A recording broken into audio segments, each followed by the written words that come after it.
जय हिंद, वंदे मातरम। मैं Ajit sir from success academy Hazaribagh. विद्यार्थियों, आज हम लोग जानेंगे झारखंड के वन के बारे में। किस किस जिले में कितने वन क्षेत्र हैं उसके बारे में जानेंगे। आगे बढ़ने से पहले मैं आप लोगों को बोलूंगा, यदि मेरे चैनल को सब्सक्राइब नहीं किया है तो सब्सक्राइब अवश्य करें, लाइक और शेयर अवश्य करें ताकि मेरा हर एक वीडियो आप लोगों तक पहुंचे। तो बिना लेट किए हुए चलिए आइए शुरू करते हैं झारखंड के वन क्षेत्र के बारे में। झारखंड में कितना प्रतिशत वन है और किस किस जिले में कितने प्रतिशत वन है उसके बारे में हम लोग जानते हैं। 2019 के रिपोर्ट के अनुसार झारखंड में राज्य के कुल क्षेत्रफल के 23,611.41 वर्ग किलोमीटर पे वन है, जो कि कुल क्षेत्रफल का, झारखंड का जो क्षेत्रफल है उसका कुल क्षेत्रफल का 29.62% पे जंगल है। झारखंड का देश से मैं कंपेयर करूं तो झारखंड में भारत के कुल वन क्षेत्र का 3.31% है, जो पूरे देश में 10वां स्थान पे आता है, पूरे देश में 10वां स्थान पे है। अब हम लोग जानते हैं कि राज्य में सर्वाधिक वन क्षेत्रफल वाला जिला कौन है और न्यूनतम वन क्षेत्रफल वाला जिला कौन है। झारखंड में सबसे अधिक वन क्षेत्र वाला जिला पश्चिमी सिंहभूम है, जिसका क्षेत्रफल 3,366 वर्ग किलोमीटर है। वहीं दूसरे स्थान पे लातेहार आता है, जिसका क्षेत्रफल 2,406 वर्ग किलोमीटर है, और तीसरे स्थान पे चतरा आता है जो 1,777 है। वहीं न्यूनतम सबसे कम वन क्षेत्र वाला जिला कौन कौन है, तो सबसे कम वन क्षेत्रफल वाला जिला प्रथम स्थान पे, पहला स्थान पे जामताड़ा आता है, जिसका क्षेत्रफल है, वन क्षेत्रफल है 101 वर्ग किलोमीटर। दूसरे स्थान पे देवघर आता है, जिसका क्षेत्रफल है 203 वर्ग किलोमीटर। वहीं तीसरे स्थान पे आता है धनबाद, जिसका क्षेत्रफल है 213 वर्ग किलोमीटर। ये मैं जो बता रहा हूं ना, वो 2019 के रिपोर्ट के अनुसार मैं बता रहा हूं। जो वन रिपोर्ट, वन सर्वे हुआ है, उसके हिसाब से मैं बता रहा हूं। अब हम लोग जानते हैं कि सबसे अधिक 1% वाला जिला कौन है और सबसे कम 1% वाला जिला कौन है, इसके बारे में जानते हैं। तो सबसे पहले हम लोग जानते हैं सबसे अधिक 1% वाला जिला पहला स्थान पे कौन है, तो पहला स्थान पर लातेहार आता है, जिसका प्रतिशत है कि 56.08% है। वहीं दूसरे स्थान पे चतरा जिला आता है, जिसका प्रतिशत है 47.80% है। वही तीसरे स्थान पे पश्चिमी सिंहभूम आता है, जिसका प्रतिशत 46.60% है। वही न्यूनतम सबसे कम 1% वाला जिला कौन है, तो पहले स्थान पे जामताड़ा आता है जो 5.56% है। वही दूसरे स्थान पे देवघर है, जिसका प्रतिशत है 8.22% है। वही तीसरे स्थान पे धनबाद आता है जो 10.47%। अब हम लोग जानते हैं झारखंड में वनों की श्रेणी के बारे में। कितनी श्रेणियां हैं झारखंड में, तो झारखंड में कुल 3 प्रकार के श्रेणी हैं। पहला संरक्षित वन श्रेणी, जिसे अंग्रेजी में प्रोटेक्टेड फॉरेस्ट बोला जाता है। दूसरे स्थान पे दूसरा आरक्षित वन श्रेणी, जिसे अंग्रेजी में रिजर्व फॉरेस्ट बोला जाता है। और तीसरा अवर्गीकृत वन श्रेणी, जिसको अनक्लास्ड फॉरेस्ट कहा जाता है। अब तीनों में क्या अंतर है इसके बारे में हम लोग जानते हैं, एक एक करके जानते हैं तीनों में क्या अंतर है। दोस्तों, सभी विद्यार्थियों को मैं बोलूंगा, मन लगा करके पढ़िए। नहीं पढ़ोगे ना तो पाकिस्तान के जैसा हालात हो जाएगा, न जीते बनेगा न मरते बनेगा। भीख मांगोगे, भीख भी नहीं मिलेगा, ऐसी स्थिति हो जाएगा। और जब आप पढ़ोगे ना तो एजुकेशन का पावर आपको समझ में आएगा। मैं थोड़ा सा किस्सा, टॉपिक से हट करके थोड़ा किस्सा मैं बताता हूं। मैं एक रिसेप्शन पार्टी में देख रहा था, वहां 2 चीज मैंने गेस किया। वहां मैंने देखा कि दो हस्ती वहां जुटे हुए थे। दोनों हस्ती के पास मनी था, बट वन हस्ती के पास एजुकेशन था। और वहां एजुकेशन वाले जो थे ना, वो आराम से बैठ करके भोजन कर रहे थे। और दूसरे लोग जो पैसे वाले हस्ती थे ना, जो सिर्फ पैसे कमाए जैसे तैसे ना, वो खाना परोसने के लिए मुकेश अंबानी ने लगा दिया था वहां सभी को। तो this is the power of education.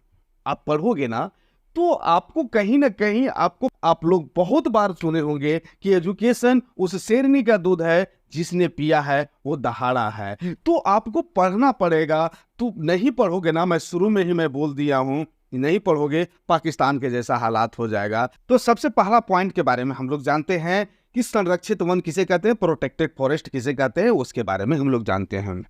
संरक्षित वन हम उसे कहते हैं जिस पर मनुष्यों को कुछ प्रतिबंधों के तहत पशु चराने एवं लकड़ियों को काटने की अनुमति दिया जाता है, अनुमति प्राप्त है, उसे हम संरक्षित वन कहते हैं। इस प्रकार के वनों में बिना अनुमति के सभी प्रकार के गतिविधियों पर प्रतिबंध होता है।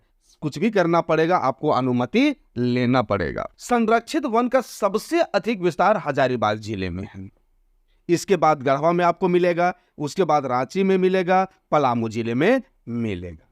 अब दूसरा पॉइंट के बारे में हम लोग जानते हैं, आरक्षित वन के बारे में, रिजर्व फॉरेस्ट के बारे में हम लोग जानते हैं। अब आरक्षित वन किसे कहते हैं, वैसे वन जिसमें मनुष्य के पशु चराने एवं लकड़ी काटने का पूर्णतः प्रतिबंध हो। ना वहां वो पशु चरा सकता है, ना वहां का लकड़ी वो काट सकता है, उसे हम कहते हैं आरक्षित वन, रिजर्व फॉरेस्ट हम कहते हैं।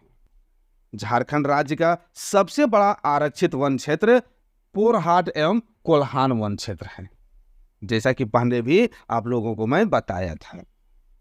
इसके अलावा राजमहल और पलामू में इसका विस्तार मिलता है, यहां भी आरक्षित वन है। अब तीसरे पॉइंट के बारे में हम लोग जानते हैं, यह वर्गीकृत वन, अनक्लास्ड फॉरेस्ट के बारे में जानते हैं। वैसे वन ना आरक्षित हो ना संरक्षित हो, ना ही प्रोटेक्टेड हो ना ही रिजर्व हो, उसे हम अवर्गीकृत वन कहते हैं, अनक्लास्ड फॉरेस्ट कहते हैं।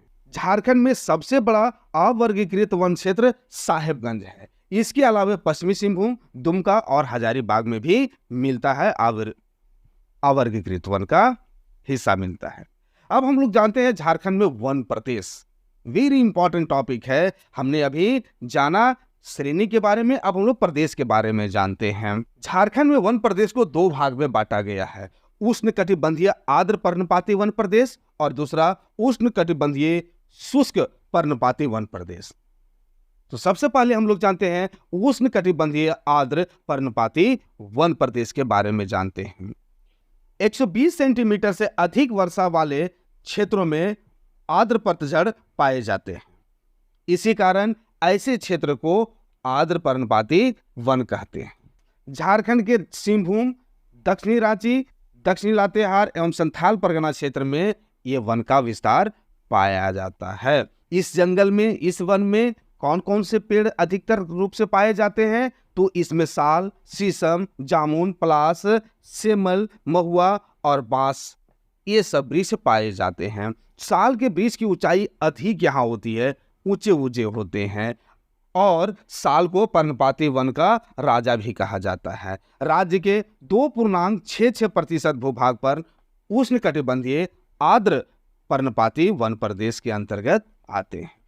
अब दूसरा पॉइंट हम लोग जानते हैं, उष्णकटिबंधीय शुष्क पर्णपाती वन प्रदेश। 120 सेंटीमीटर से कम वर्षा वाले क्षेत्र में शुष्क पतझड़ वनों का विकास हुआ।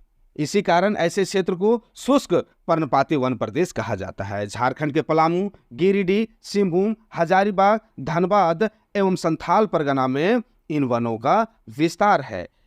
इस तरह के जंगल में घास और झाड़ियों का प्रधानता है, अधिक मात्रा में घास और झाड़ी पाया जाता है। इसके अलावा बांस, नीम, पीपल, खैर, पलास, कटहल और गूलर के पेड़ भी पाए जाते हैं।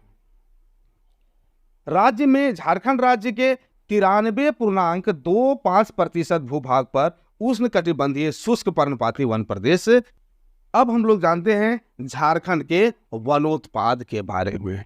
तो यहाँ 2 प्रकार के वनोत्पाद पाए जाते हैं, पहला मुख्य वनोत्पाद और दूसरा गौण वनोत्पाद।